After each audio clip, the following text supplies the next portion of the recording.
Nós queremos convidar a todos que abram suas Bíblias. Antes, porém, cumprimentar a todos com uma santa e gloriosa paz do Senhor Jesus. Queremos também cumprimentar os nossos irmãos aí do Facebook, do YouTube. Hoje nós vamos ter uma mensagem de congresso aqui. Simplicidade na profundidade, ou profundidade na simplicidade seria mais perfeito. E a teologia da graça é o tema. Nós, muitas das vezes, utilizamos palavras sagradas assim ao léu. Isso, só a graça. Essa pessoa, isso, só a graça. Está falando para alguém bêbado, alguém que está fazendo coisa feia, e você diz, só a graça. Só a graça. A graça é muito mais do que isso. Muito mais.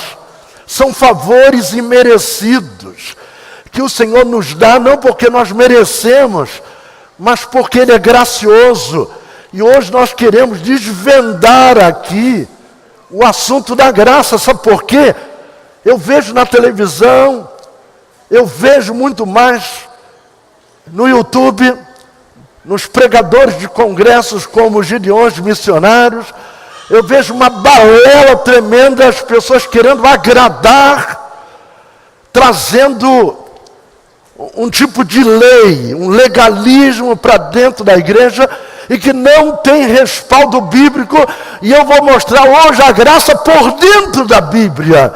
Quero mostrar a graça com profundidade nesta noite. E para isso nós vamos embasar a palavra de Deus na primeira carta de Paulo aos Coríntios, no capítulo número 10, versículo de número 31.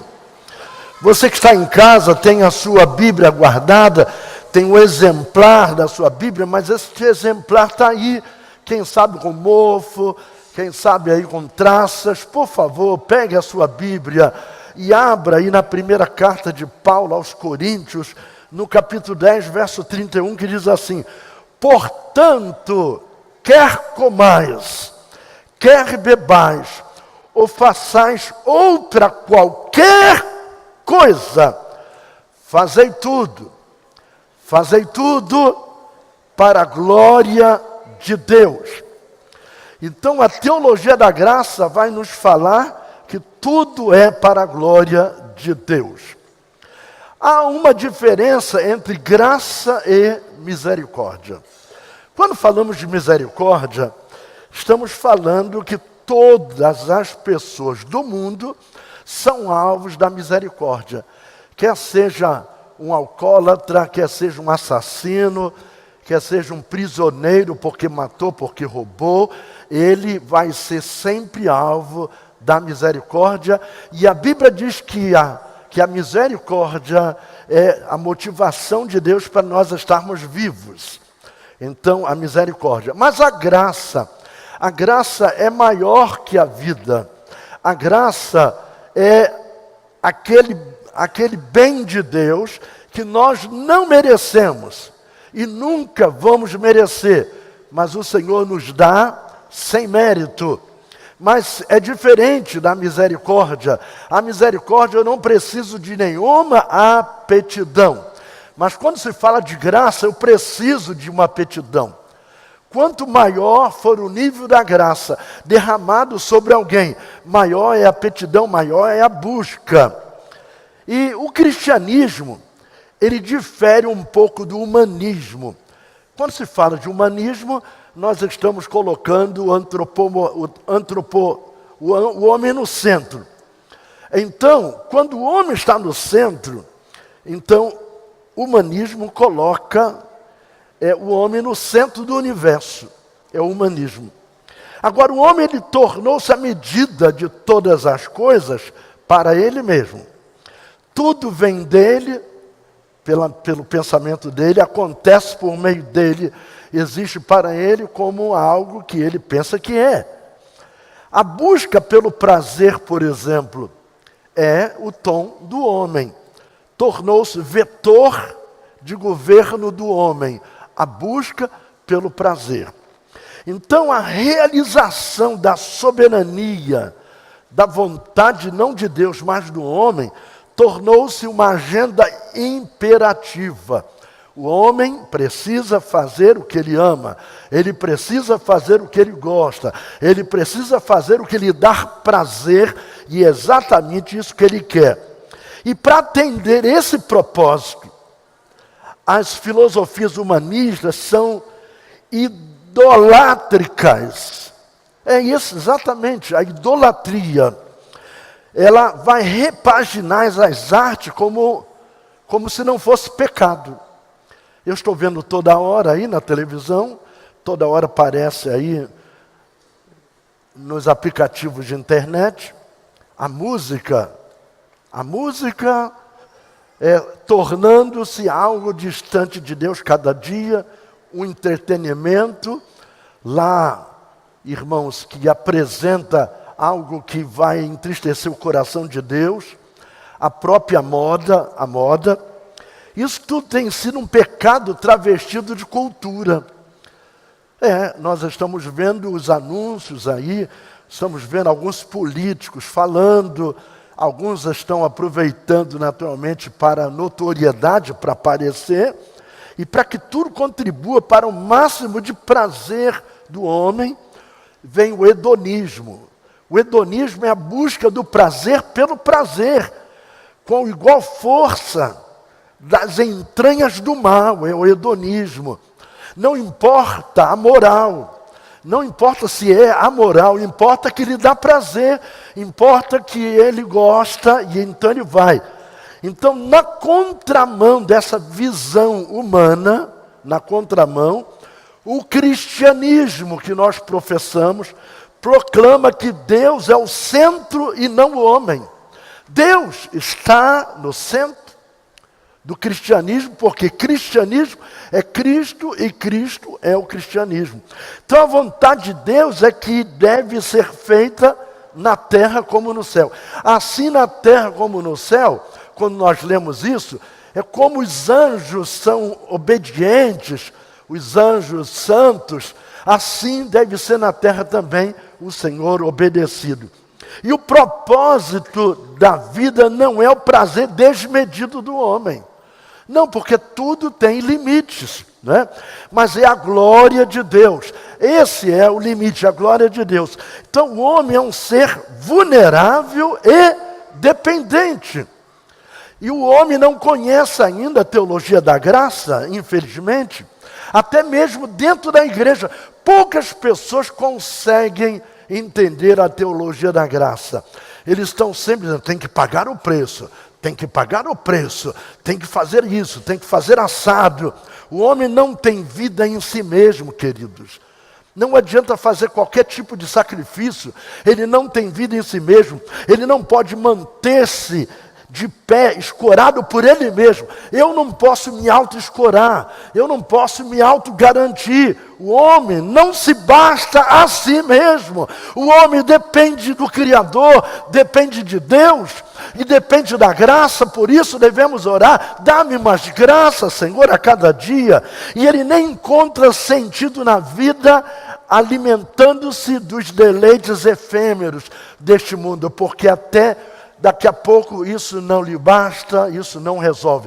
É como o viciado em cocaína. Ele começa a usar poucas gramas, depois vai aumentando até um ponto que ele vai para a overdose, porque ela já não satisfaz mais. Nem todo o ouro do mundo pode satisfazer os reclamos da nossa alma.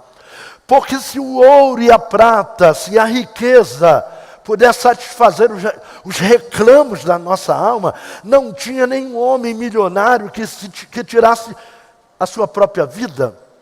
Na história a gente sabe de homens milionários que deram cabo das suas vidas.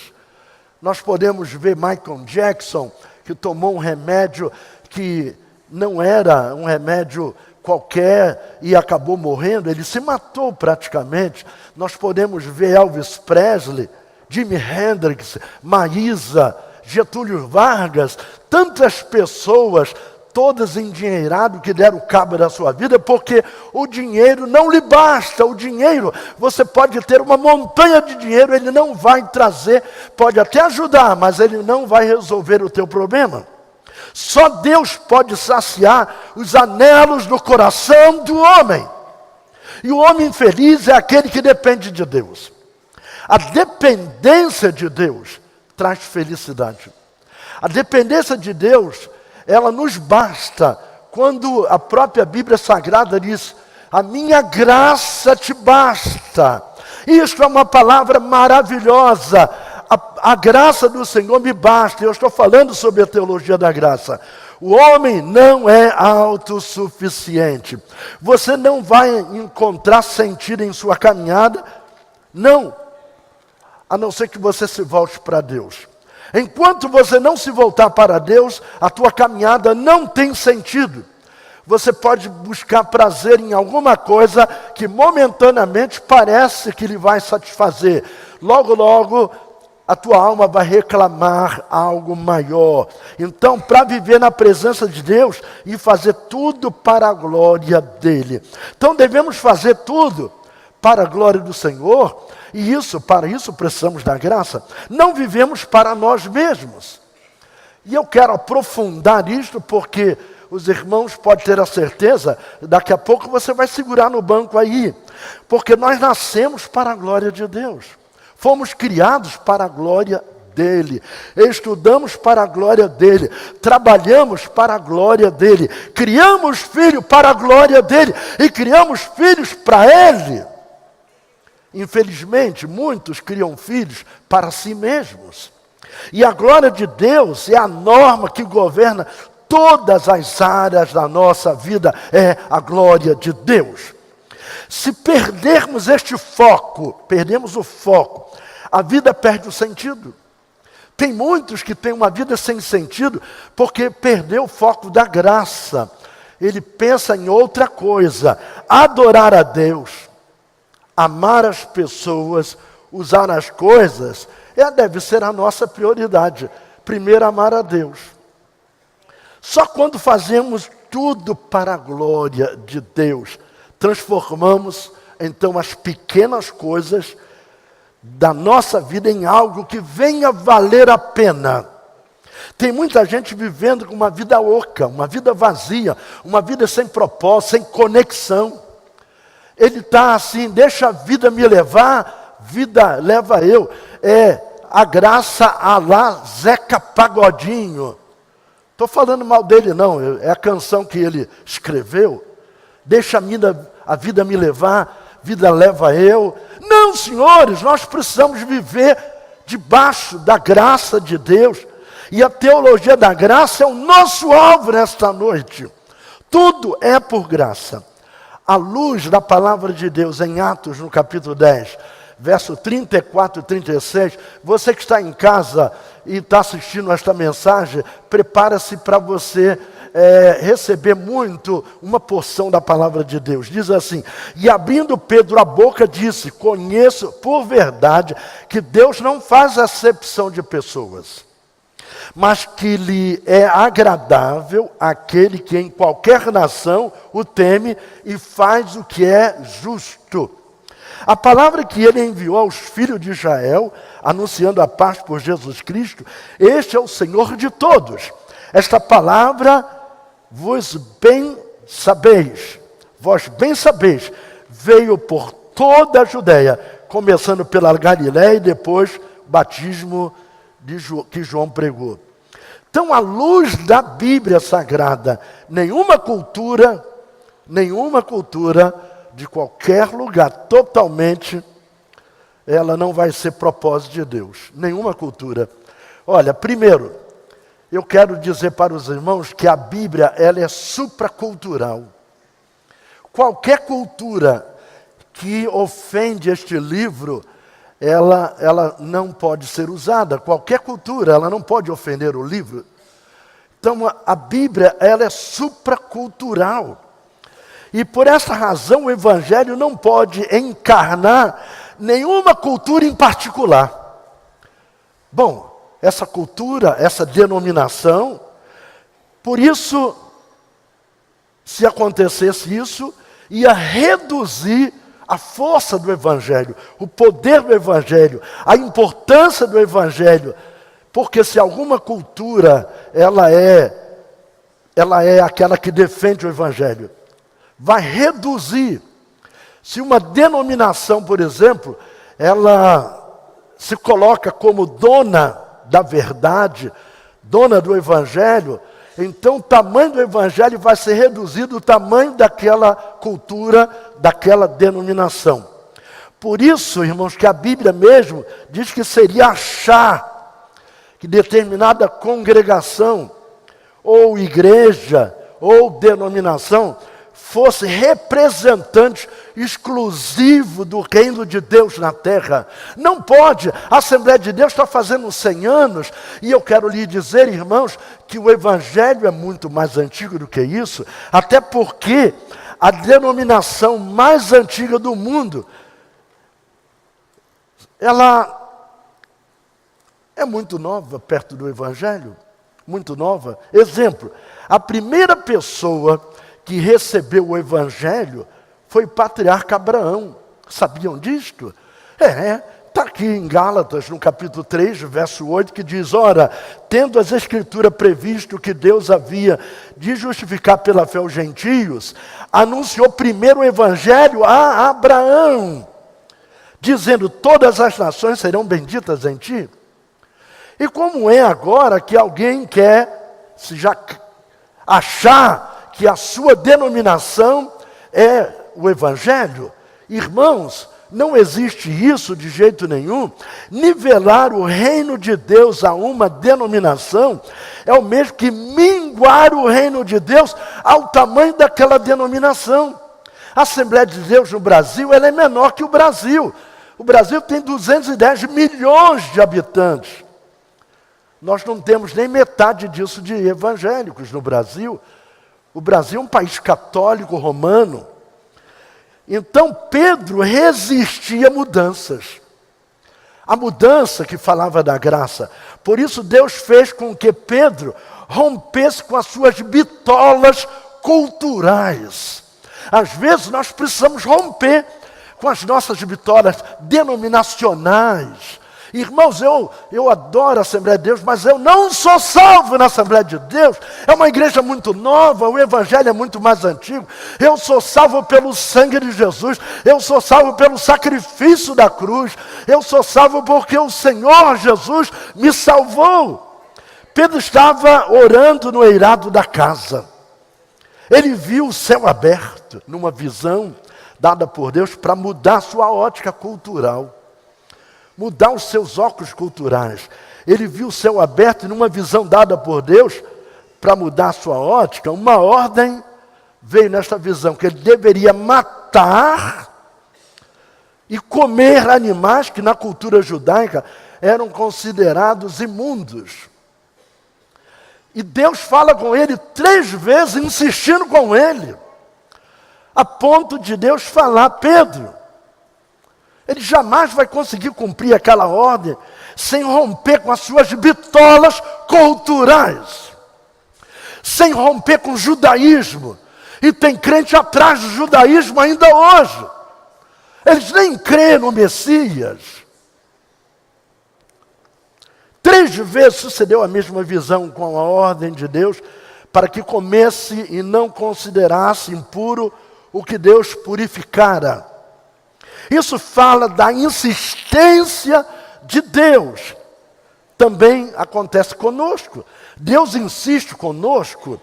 O Evangelho, pela primeira vez, conseguiu sair da rígida moldura judaica. Eu creio que a partir daí, quando Pedro obedece a Deus, quando o Senhor diz: Pedro, não torne o mundo que eu purifiquei, não torne imundo. Então, para que ele matasse e comesse aqueles animais, ele teria que romper com o judaísmo. Ele tinha que romper com seus óculos culturais. Querido, não se pode viver o Evangelho apenas com os nossos óculos denominacionais. Olha, irmãos, nós servimos a Jesus, não é o nome que está lá na porta da igreja. Não é batista, não é metodista, não é universal do Reino de Deus, não é Assembleia de Deus. Nós servimos a Jesus Cristo. É isso que nós servimos a Jesus Cristo. E Ele, irmãos, é um Deus cheio de graça. O grande sucesso de Pedro aconteceu quando ele abandonou as viseiras restritivas do judaísmo. Quando ele abandonou, porque até então ele era um homem e vivia na lei. Ser evangélico não significa estar ou pertencer a uma cultura própria e inseparado.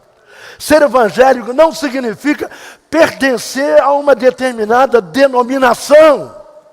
Pelo amor de Deus, entenda isso. Eu não estou aqui falando mal de denominação nenhuma, mas denominação não salva. Sabe uma coisa? A denominação é apenas o endereço onde você vai cultuar. É só isso. Onde é? A igreja fulano de tal. É lá o endereço? Então tá, vai lá. Aí você vai lá cultuar a Deus. Mas você não vai cultuar a Assembleia Batista, Metodista, Congregacional, Universal. Não, você vai servir a Jesus Cristo. Veja só o pensamento de Paulo. Na primeira carta aos Coríntios, capítulo 9, verso 22. Fiz-me como fraco para os fracos. Para ganhar os fracos, fiz-me tudo para todos, para por todos os meios chegar a salvar alguns.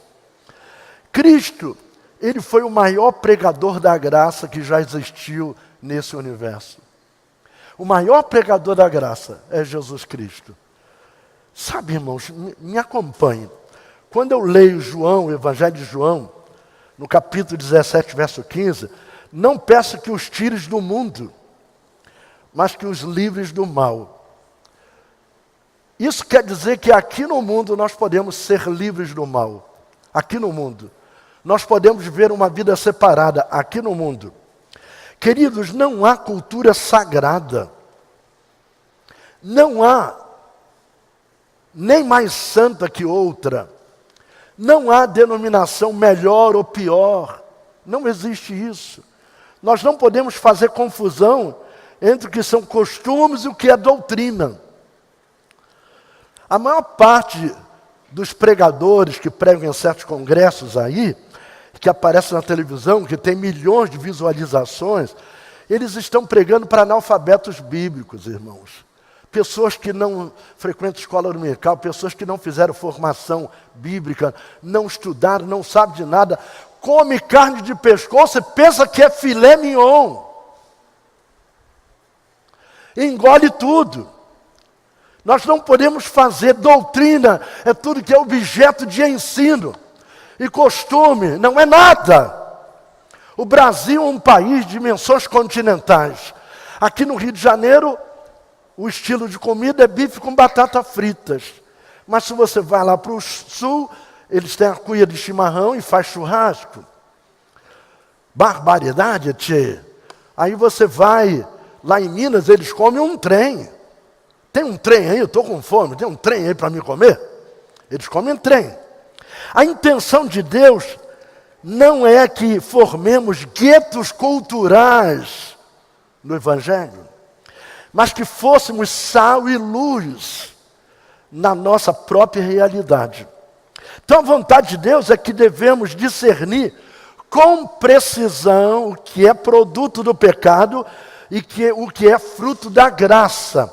Quando falamos de costumes, não estamos falando de doutrina.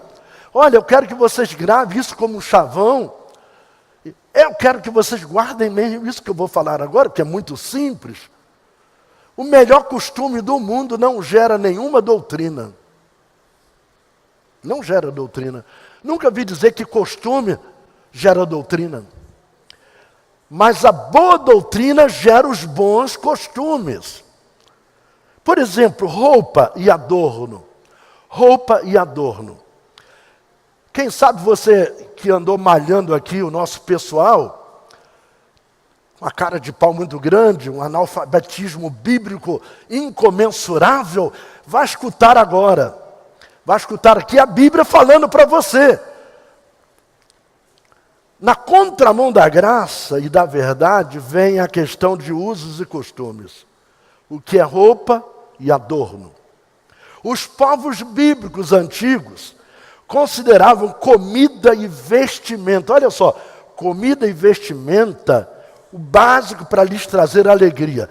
Tendo comida e tendo roupa para vestir, era a oração de Jacó. Se fores comigo, me deres roupa para vestir, comida. Era o básico.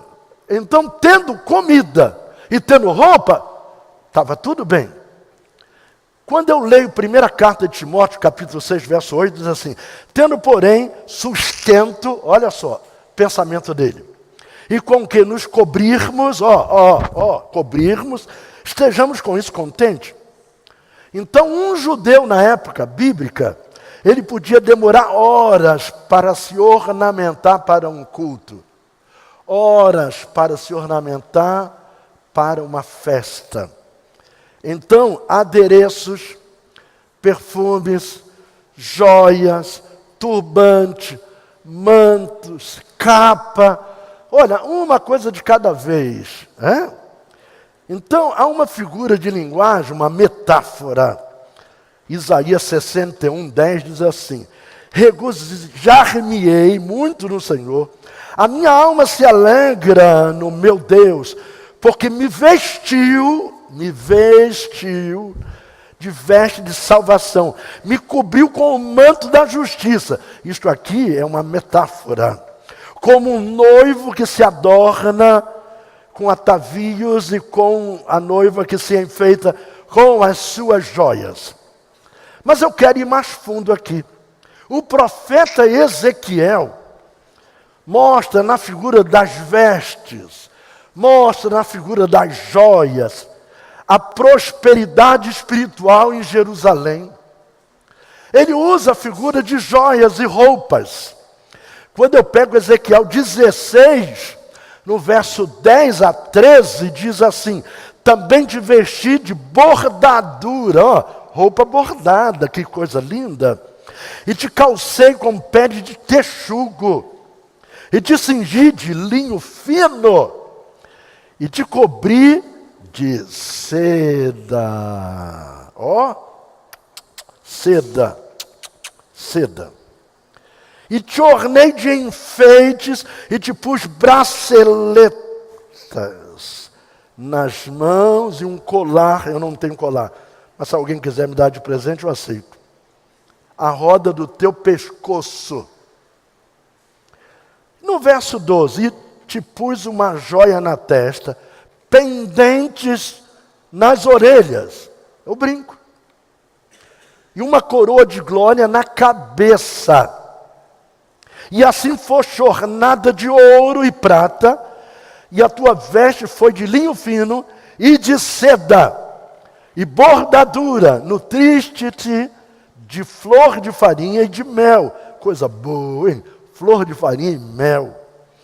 E de óleo, e foste formosa em extremo, e foste próspera, até chegares a ser rainha. Aqui exatamente uma palavra que mostra prosperidade espiritual de Jerusalém.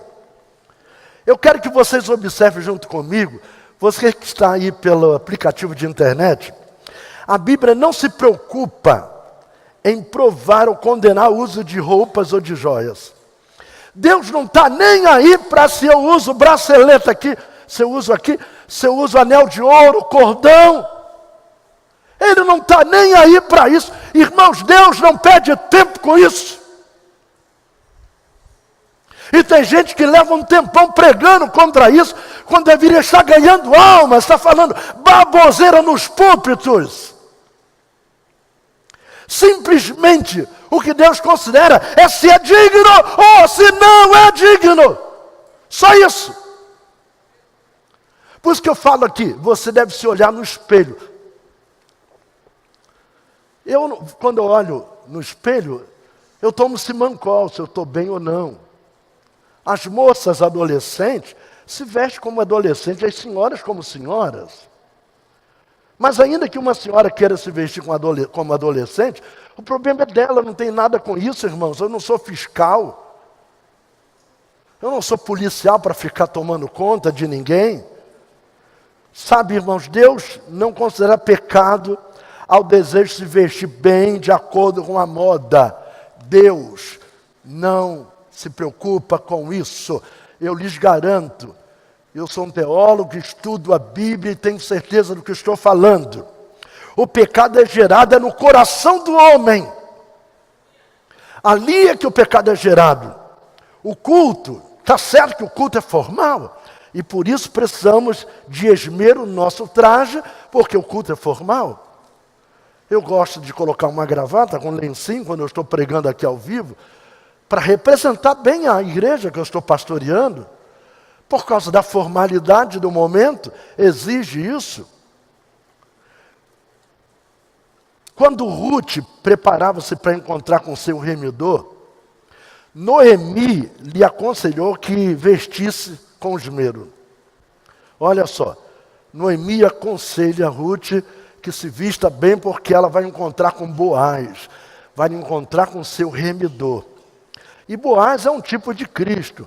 Em Ruth, no capítulo 3, verso 3, diz assim: lava-te, pois, e unge-te, e veste as tuas vestes, e desce a eira, porém não te deis a conhecer ao homem, que até que tenha acabado de comer e beber. Ela não podia chegar lá e assustar o homem. Ela tinha que deixar ele terminar de comer para se apresentar a ele. Na igreja, irmãos, nós precisamos entender que prestar culto ao nosso remidor, como é que devemos estar ornamentados para prestar culto ao nosso remidor? Aí sim, não se trata de uso e costume. Aí é uma coisa de simancol.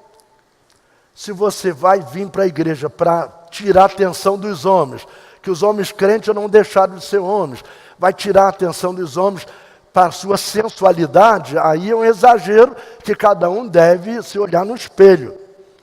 No período bíblico, as joias adornavam o pescoço para dar beleza à mulher. É isso mesmo. Quando eu vejo Cantares, no capítulo 1, verso 10 e 11, diz: agradáveis são as tuas faces entre os teus enfeites. Entre os enfeites. O teu pescoço com os colares. Por que a Bíblia está falando isso? Os enfeites de ouro te faremos com pregos e prata. O patriarca Abraão, ele dispunha de joias no seu tesouro. A Bíblia diz em Gênesis, no capítulo 13, e verso 2, e ia Abraão muito rico em gado, em prata e em ouro. Vocês estão pensando que o ouro que Abraão tinha era peças de ouro, assim, tipo, barra de ouro? Não era barra de ouro. Eram joias. A riqueza eram joias. E, inclusive, quando a Bíblia nos fala de algumas traduções interessantes, quando o rei estava fazendo aniversário, olha só, então ele preparava uma balança de 2 pratos, ele subia num prato gigante daquele, e as pessoas vinham colocando presente em ouro, joias de ouro, até igualar o peso dele, até igualar. E então toda aquela riqueza era para o rei, no peso dele, era um dado presente no peso do rei. Então o que eu quero dizer, irmãos, que tudo isso é figura da graça. Eliezer levou joias para adornar Rebeca. E Eliezer, o que ele é? Ele é uma simbologia do Espírito Santo. E ele estava servindo na casa de Abraão. E Abraão pensou: meu filho Isaque não pode se casar com gente daqui, com gentios. Tem que buscar uma noiva para ele lá na minha terra, lá onde nós nascemos, lá na Mesopotâmia. E então o que acontece? Eliezer recebe muitos vestidos lindos, muita prata, muito ouro, muita joia, e vai orando a Deus: Senhor, não permita que eu traga a mulher errada, mas que eu traga a mulher certa. Aí o que ele faz? O melhor lugar para encontrar naquele tempo as mulheres era ir para o poço, porque era uma atividade eminentemente feminina. Era a mulher que tirava a água, mulher que carregava os cântaros de água. Ele esperou ali, e ele fez um propósito com Deus. A mulher que eu pedi água, e ela oferecer para descendentar os meus animais, os meus camelos, vai ser essa que é a escolhida. Então, quando Rebeca vem até ali na porta do poço, à beira do poço, ele vai e pede água. E a mulher dá água e diz assim: você me permite também dar água aos camelos? E ali era uma marca. E a Bíblia diz em Gênesis 24, 22, e aconteceu que, acabando os camelos de beber, tomou o varão um pendente de ouro, aqui, pendente, de meio ciclo de peso e 2 pulseiras para suas mãos, no peso de 10 ciclos de ouro. Era muito ouro! E disse: de quem és filha? De quem? Ele queria saber do histórico dela. Faz-me saber, peço-te. Há também em casa de teu pai um lugar para nos tenhamos uma pousada para pousarmos? Irmãos, e ele enfeita aquela jovem de ouro. Agora vejam só, amando do patriarca, e a gente proíbe isso dentro da igreja. A gente não, nunca proibi, mas há dentro das igrejas, se você chegar numa Assembleia de Deus aí de brinco, você é tirada como uma prostituta, no mínimo como uma prostituta. Uma brasileira que eu conheço, ela foi para os Estados Unidos e ela almejava muito assistir a pregação de um determinado pregador brasileiro. E aí o que aconteceu? Ela teve a maior sorte. Aconteceu que ele estava sendo apresentado para pregar lá numa determinada igreja e ela não perdeu tempo. Foi lá, arranjou um lugarzinho bem mais na frente e se assentou lá. E ela tinha uns ornamentos, 2 brinquinhos assim. E na hora do apelo, aquele pregador brasileiro, que eu não vou falar no nome, pega até mal para mim, chamou ela para aceitar Jesus. Por quê? Identificou nela uma mulher sem Deus por causa dos brincos. E agora Deus, usando o patriarca, manda que Eliezer, símbolo do Espírito Santo, levar pendentes, colares, pulseiras de ouro, para entregar aquela que é a figura da igreja, aquela que se casaria com seu filho, um tipo de Jesus, Isaac. José, vamos lá, José, mesmo piedoso, temente a Deus, não recusou se enfeitar com joias que Faraó lhe presenteou. A Bíblia diz, você quer ver na Bíblia? Gênesis 41, 42, diz, e tirou o Faraó o anel de sua mão e o pôs na mão de José.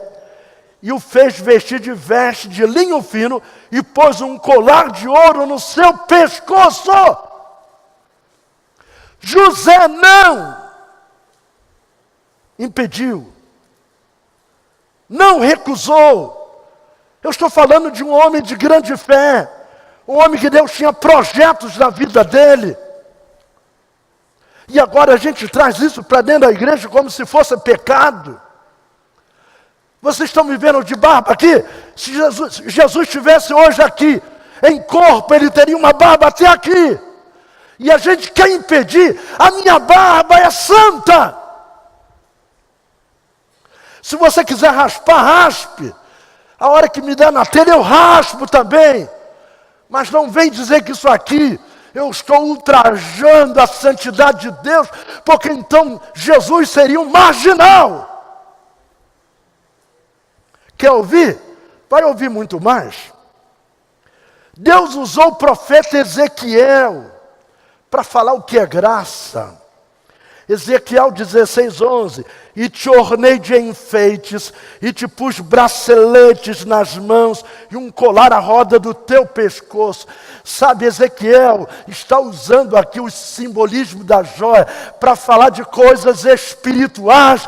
Mas por que ele usa o simbolismo da joia? Se isto é marca de prostituição, se isso é marca de pecado, como é que ele usa para simbolizar o Espírito Santo? Como é que ele usa esses adornos? Usando um profeta da estirpe de Ezequiel. Deus utilizou a figura das joias para falar de coisas espirituais, mas não para por aí. Quando eu tomo o livro de Provérbios, no capítulo 25, verso 12, como pendente de ouro e gargantilhas de ouro fino, assim é o sábio repreensor para o ouvido ouvinte. Na verdade, ele está dizendo assim, como ouro, como braceletas, como colar. No sentido espiritual, é para aquele que ouve a palavra de Deus. Ele está exatamente trazendo uma figura daquilo que nós chamamos de joias e que nós achamos que é pecado. Eu digo nós, eu estou colocando na segunda pessoa. Querido, de onde vêm os sermões condenando adorno como pecado? Da onde é que vem? Olha, da Bíblia não é! Da onde que é? Da Bíblia não é. Vem do coração de Deus ou do homem? Deus me deu um ministério pastoral. E eu tenho orado a Deus e pedido a Deus, Senhor, me dê um espírito de pastor. Agora, Deus não me capacitou para estabelecer medidas de saias de ninguém aqui. Eu não sou estilista. Eu não sei quantos centímetros deve ficar abaixo, acima do joelho. Esse é um problema de quem usa saia. Eu uso calça, é calça que eu uso, é calça de macho que eu uso. Deus não me ensinou isso. Deus não me capacitou para estabelecer medida de saia. Nem ficar medindo quantos centímetros deve ficar acima ou abaixo. Nós não permitimos policiamento nos servos e servas de Deus. De alguém andar com um binóculo procurando as pernas das irmãs, para depois até colocar na internet e me encher a paciência.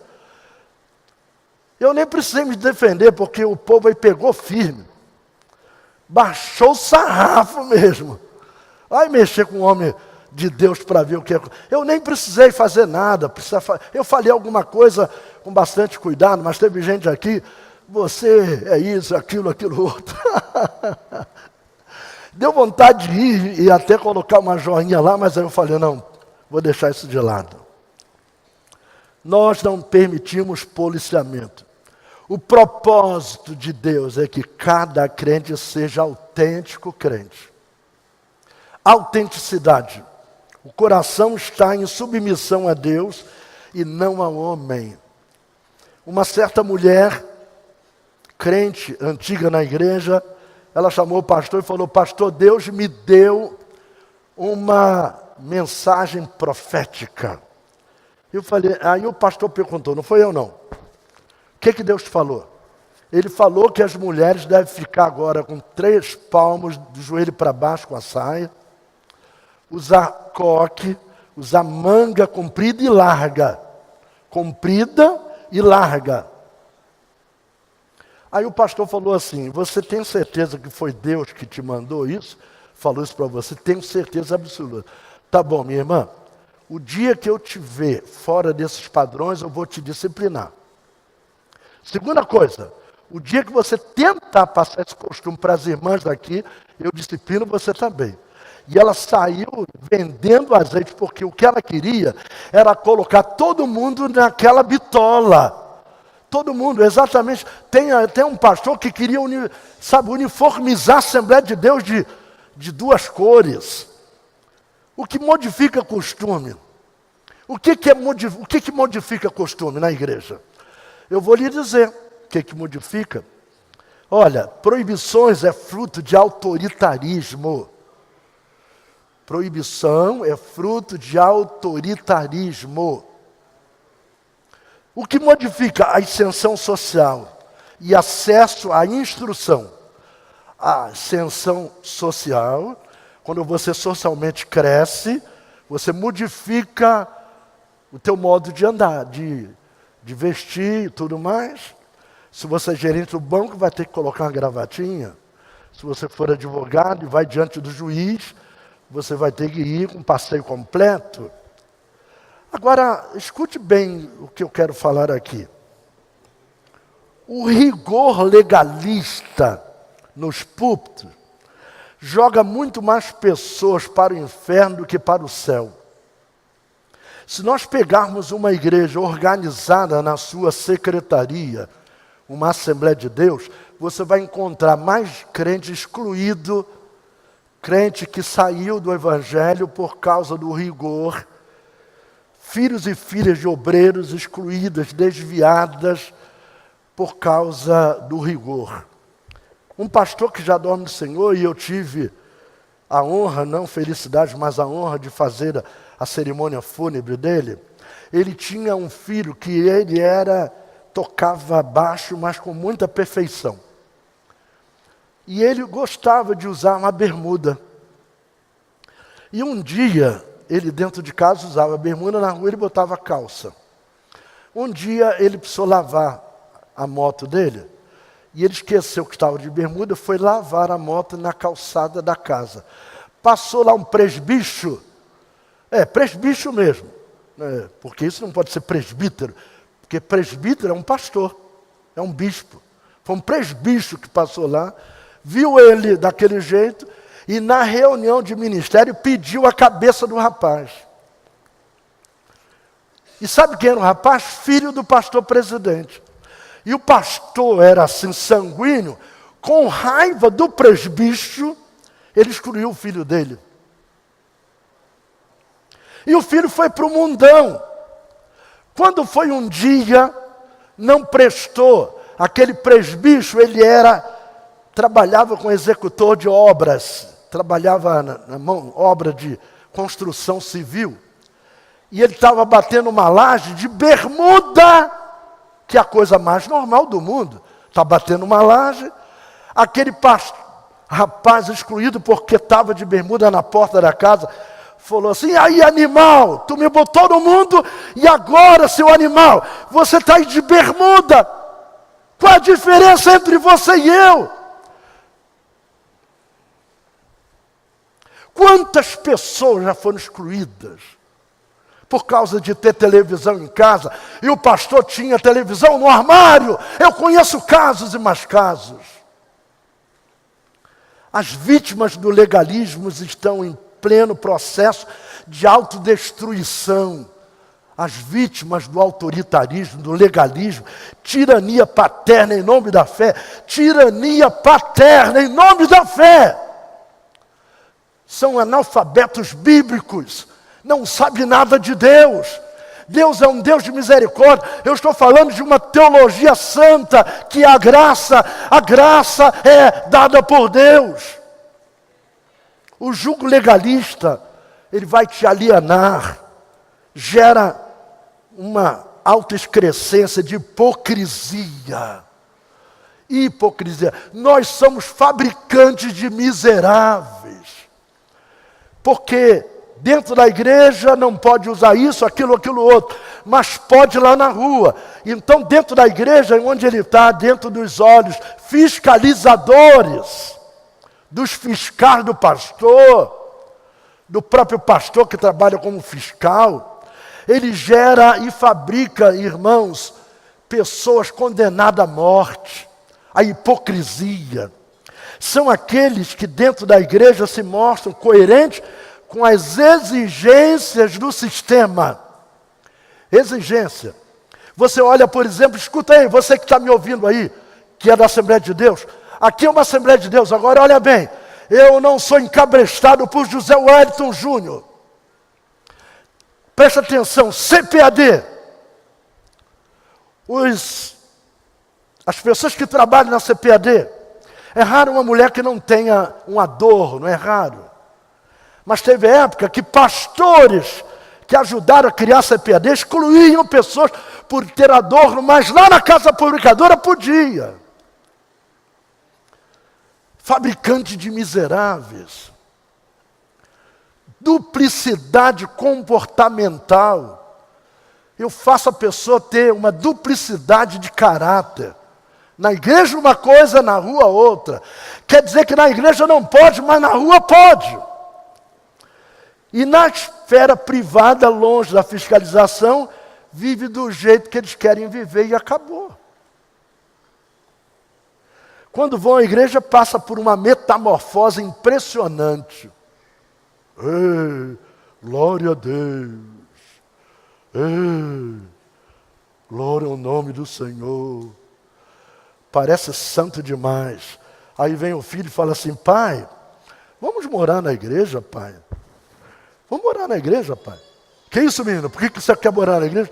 Porque em casa você é um demônio, agora aqui você é muito santo. Vamos morar na igreja, porque aí pelo menos eu tenho você com outra cara. Sabe, metamorfose, duplicidade comportamental. Quando vão a igrejas mudam. Todavia, quanto mais rico for, menos rigor tem. Sabe quem é que o pastor exclui muito rápido? O pobre, perrapado. Esse vai ter que andar na linha. Agora, se a pessoa é um advogado, é um médico, é um diretor de empresa, gerente de banco, tem um bom dízimo, aí afrouxa a corda para ele. Afrouxa. É o dinheiro que manda, é a grana que manda, é o ventre que manda. Não é a graça que manda, é o ventre. Eu sei que essa mensagem é intragável para muitos, mas estamos falando a verdade. Eu ontem falei, lá no IBES, na aula que nós estamos dando lá de Doutrina do Espírito Santo, que uma vez eu fui na igreja, eu fui de manga de camisa, e o porteiro não queria deixar eu entrar e falou que eu era um devasso, filho de presbítero, andando como moleque.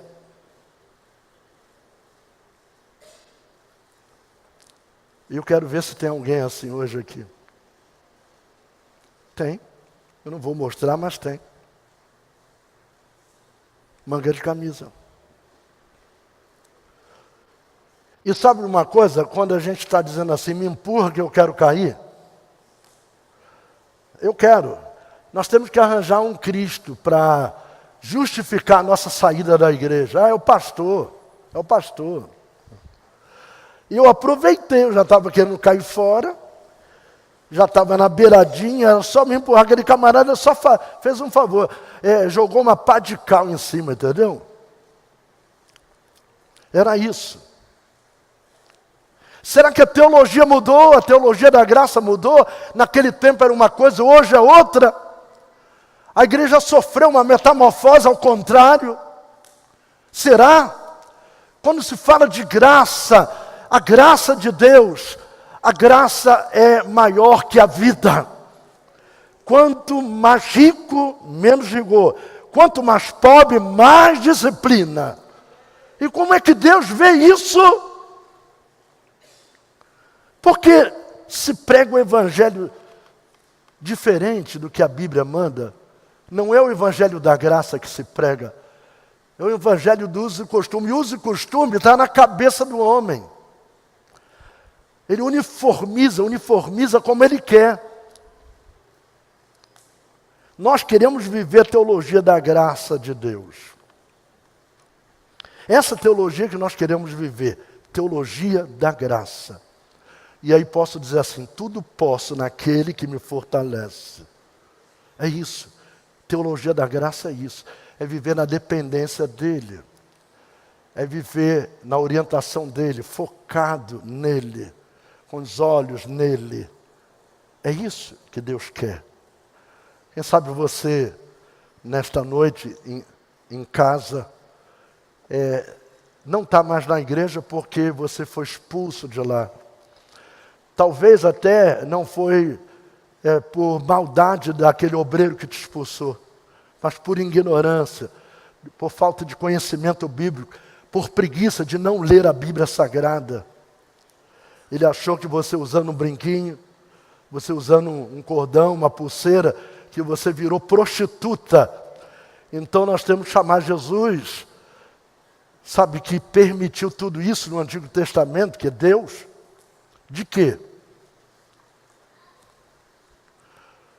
Eu fico imaginando,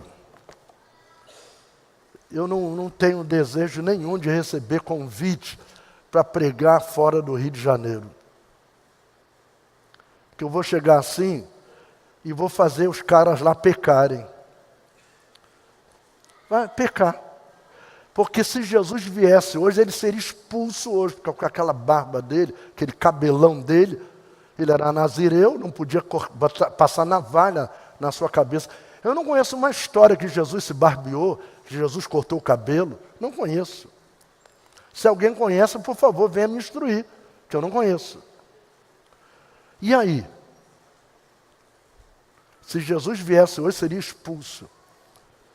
Aí quando eu vejo aquele monte de visualizações, milhares, milhões de visualizações, um camarada falando um monte de asneira, gritando ali sobre santidade, usando costume, usando roupa, cabelo e tudo mais. Quantas mulheres já foram excluídas porque usou Enê? Mulheres foram excluídas porque apararam a franja, apararam a franjinha. Vocês sabem que na época do meu pai, olha, eu vou lhe dizer com toda sinceridade, meu pai era um homem santo, mas meu pai era massa de manobra dos pastores. Meu pai nunca usou sabonete na vida, porque eles pregavam que era o cheiro do demônio. Meu pai, escute isso, nunca usou sabonete. Meu pai usava sabão de coco e sabão português para tomar banho. Meu pai nunca usou desodorante, porque era cheiro do demônio. Meu pai nunca usou perfume, porque um homem com perfume é um homem endemoniado. E a Bíblia diz que Jesus passaram perfume no cabelo dele, lavaram os pés de Jesus e enxugaram com os cabelos de uma mulher que não era nem de classe assim muito legal não, hein? E pegou um vidro de nardo puro, jogou na cabeça de Jesus. E agora só sabão português, sabão de coco. Eles não sabiam o que é a graça. Os nossos antepassados pregavam o evangelho destituído da graça. E de vez em quando alguém quer ressuscitar aqui defuntos que já enterramos. Esses costumes que jogam as pessoas no mundo. Alguém pode dizer, mas agora a porta continua estreita. Sim, a porta é estreita, mas a graça é larga. A graça, dá-me mais graça, Senhor. É tudo por graça, eu não estou aqui por mérito, estou aqui por graça. Não tem ninguém aqui que está por mérito. Todos nós aqui estamos pela graça, pela graça sois salvos por meio da fé. Isto não vem de vós, é dom de Deus. Vamos ficar em pé nesse momento, chamar aqui os pastores para subirem aqui. As pastoras, chegou o momento de orar, de clamar ao Senhor.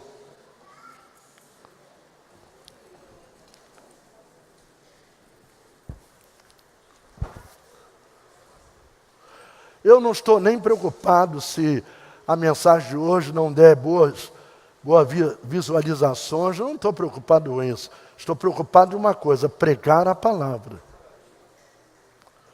Já isso, está fazendo o que aí? João, está bem? Presbíteros, pastores. Glória ao nome precioso, o nome santo, o nome que é sobre todos os nomes. É esse nome. Nós vamos orar aqui com o pastor Sérgio Areias. Uma oração breve para apresentar a nossa igreja e apresentar os internautas na mão do Senhor. A paz do Senhor para os irmãos. Senhor nosso Deus e nosso Pai Celestial. Bendito seja o Teu nome, Senhor, que está acima de todos os nomes, que está acima de todos os pastores, que está acima, Senhor, de todas as religiões, que está acima, Senhor, de todos os costumes. Senhor, estamos nessa noite aqui para adorar e engrandecer o Teu santo nome, Senhor, porque este nome há poder para transformar, para libertar, Senhor, para salvar. E aqui, Senhor, estamos na Tua presença e queremos neste momento, Senhor, apresentar o Teu povo, a Tua igreja, Senhor, que foi comprada pelo Teu sangue ali na cruz do Calvário. E muitos, Senhor, quer diminuir o estado da Tua igreja, quer jogar a Tua igreja na lama, Senhor, porque a igreja somos nós, e por isso, Deus, nós apresentamos, Senhor. Senhor, repreende qualquer, Senhor, força contrária, qualquer comentário contra a Tua igreja, porque o Senhor diz na Tua palavra que a igreja não é do homem, a igreja é Tua, Senhor, uma igreja que foi comprada e remida pelo sangue do Cordeiro. Senhor, toma nas Tuas mãos, Senhor, nos ajuda a cada dia a superar, Pai amado, ó Deus querido, essas contradições que ouvimos, Senhor, acerca de costumes, Pai amado.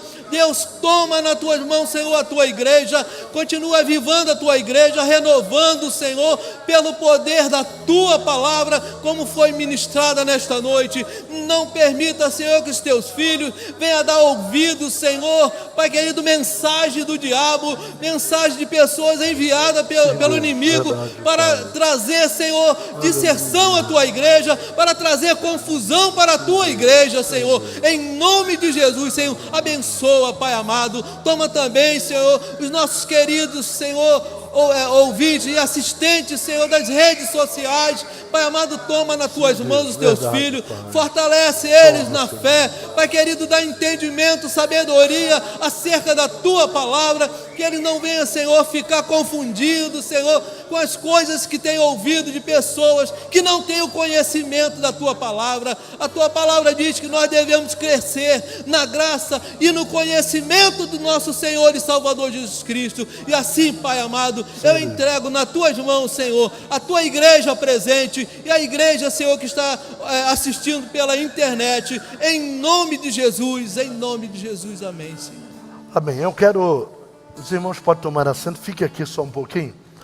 Quero direcionar uma palavra aqui a uma senhora, eu não sei se é jovem ou não, que escreveu pedindo oração.